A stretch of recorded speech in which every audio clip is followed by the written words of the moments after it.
Taman Nasional Tanjung Puting, salah satu hutan rawa tropis yang masih tersisa, merupakan tempat tinggal bagi berbagai jenis satwa, termasuk orangutan, satu-satunya kera besar Asia.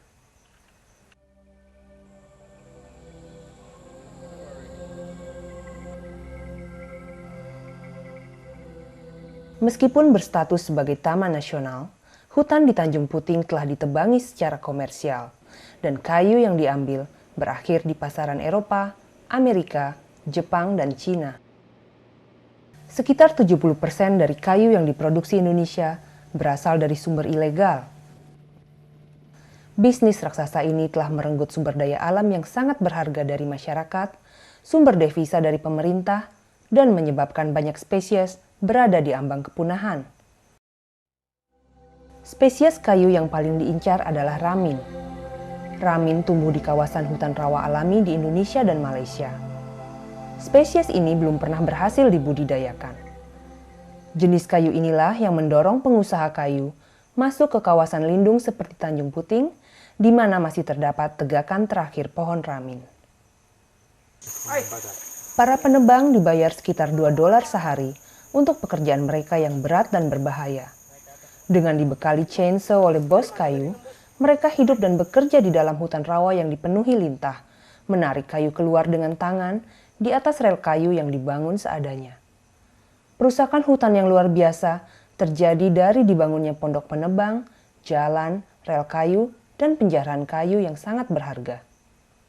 Karena adanya perdagangan ilegal ini, pada bulan April tahun 2001, pemerintah Indonesia menerapkan larangan penebangan dan ekspor ramin. Ramin juga dicantumkan dalam daftar Appendix 3 CITES, sebuah konvensi internasional yang mengatur perdagangan spesies terancam, yang berlaku efektif pada bulan Agustus 2001. Perangkat peraturan ini harusnya bisa menghentikan perdagangan internasional ramin ilegal. Walaupun demikian, investigator Telapak dan EIA masih menemukan ramin ilegal memasuki Malaysia setelah batas waktu Agustus 2001. Tongkang yang mengangkut ramin ini ditemukan sedang membongkar muatannya di Batu Pahat, Malaysia pada bulan Agustus 2001. Ini kayu ramin dari Kalimantan. Investigator Telapak dan EIA memfilmkan secara rahasia sebelum diusir pergi. Kalian harus pergi sekarang. Tempat pendaratan seperti ini di Malaysia diorganisir secara resmi, lengkap dengan fasilitas imigrasi yang disediakan untuk awak kapal Indonesia. Telapak dan EIA menemukan perahu-perahu Indonesia sedang membongkar muat kayu di Pelabuhan Malaka. Mulanya sebuah pusat perdagangan, Malaka kini berurusan dengan 100 sampai dengan 200 tan kayu ilegal yang berasal dari Sumatera setiap harinya. Kayu ini, termasuk ramin, diangkut menuju pabrik pengolahan dan kilang kayu di sekitar Semenanjung, Malaysia. Krisis penebangan liar di Indonesia juga menyebabkan pemerintah Indonesia memberlakukan larangan ekspor kayu bulat pada bulan November 2001.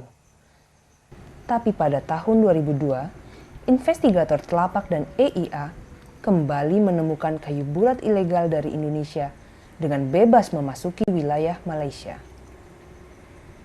Tersingkapnya peranan Malaysia dalam praktek pencucian kayu ilegal dari Indonesia untuk dipasarkan di pasar internasional, membuat pemerintah Malaysia segera mengumumkan larangan impor kayu bulat Indonesia pada bulan Juni 2002. Meskipun demikian, penyelidikan yang dilakukan Telapak dan EIA pada bulan April 2003 kembali membuktikan bahwa larangan impor ini hanya ucapan di bibir saja dan merupakan cara Malaysia untuk menyelamatkan industri perkayuannya. Hanya dalam satu hari, investigator Telapak dan EIA menyaksikan lebih dari 30 kapal kayu Indonesia yang membawa kayu bulat ilegal mendarat di Pelabuhan Muar, Malaysia. Kapal-kapal tersebut terlihat melewati pos polisi dan berlabuh di Pelabuhan Bea Cukai, sesuatu yang lagi-lagi menunjukkan bahwa hal ini melibatkan pemerintah Malaysia. Lagi-lagi di Batu Pahat, investigator EIA dan Telapak menemukan kayu bulat ramin yang baru saja datang dari Sumatera. Di bawah aturan CITES, perdagangan seperti ini adalah ilegal. Dan ini menunjukkan bahwa Malaysia masih terus melanggar kewajiban internasional. Ini ramin, paling besar dekat payu yang merah. Seperti halnya Malaysia, Singapura juga merupakan pusat bagi bisnis kayu ilegal. Dari sini, ramin dan jenis kayu lain dijual ke pasar internasional. Produk kayu seperti tirai jendela, figura, dan molding dijual ke seluruh pelosok dunia.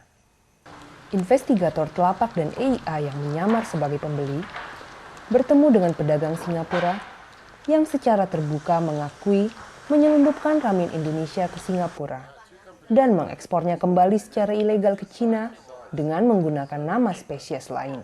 120 per cubic meter for the license, because they buy license they buy 100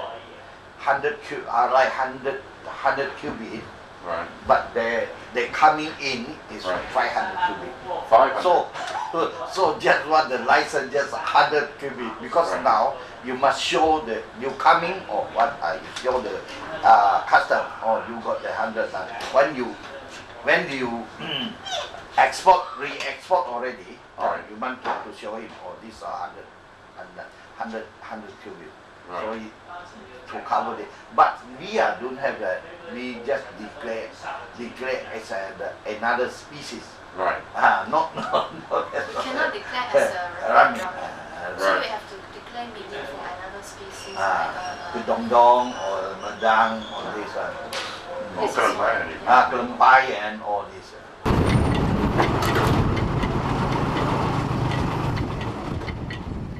Kayu ramin ilegal melalui Singapura menuju pasar internasional.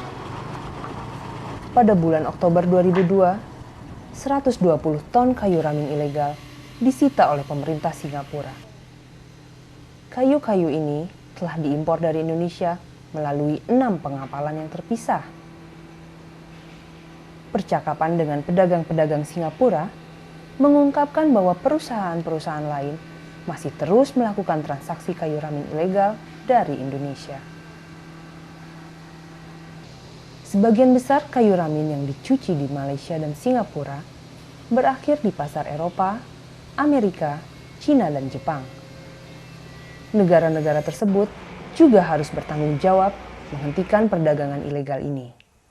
Negara-negara konsumen kayu ilegal dari Indonesia tentu saja mendorong semakin rusaknya hutan-hutan yang ada di Indonesia. Dengan demikian tentu saja mereka tidak bertanggung jawab atas posisinya sebagai negara konsumen. Maka aksi nyata dan segera sangat-sangat kita butuhkan untuk mengatasi berlanjutnya kerusakan atas hutan Indonesia dan berlanjutnya perdagangan ilegal atas kayu-kayu dari Indonesia. Misalnya Malaysia, mereka harus memastikan berjalannya atau dilakukannya aturan yang telah mereka keluarkan sebelumnya untuk melarang impor kayu bulat dari Indonesia. Kemudian negara-negara konsumen yang lain juga harus memastikan atau melakukan upaya yang lebih jelas, yang lebih terukur untuk menghambat berlanjutnya perdagangan kayu ramin secara ilegal. Dan negara-negara Eropa atau Uni Eropa juga harus memastikan keluarnya sebuah aturan baru yang melarang perdagangan kayu ilegal masuk ke negara mereka. Kayu ramin hanya tumbuh di Indonesia dan Malaysia, sementara kegiatan penebangan ilegal yang terjadi telah mendorong berkurangnya populasi kayu ramin yang ada di Indonesia pada level yang sangat-sangat kritis. Hal itu menyebabkan pemerintah Indonesia menerapkan pelarangan atas penebangan kayu ramin. Sementara itu, di sisi yang lain, investigasi Telapak dan EIA telah menunjukkan bahwa Malaysia masih melakukan pencucian atas kayu-kayu ramin ilegal dari Indonesia. Dengan kondisi demikian, maka bisa dikatakan kita tidak dapat mempercayai lagi legalitas atas kayu ramin yang ada di pasaran. Hal ini mendorong Telapak dan EIA untuk mengajak menghimbau kepada seluruh dunia untuk menghentikan perdagangan kayu ramin.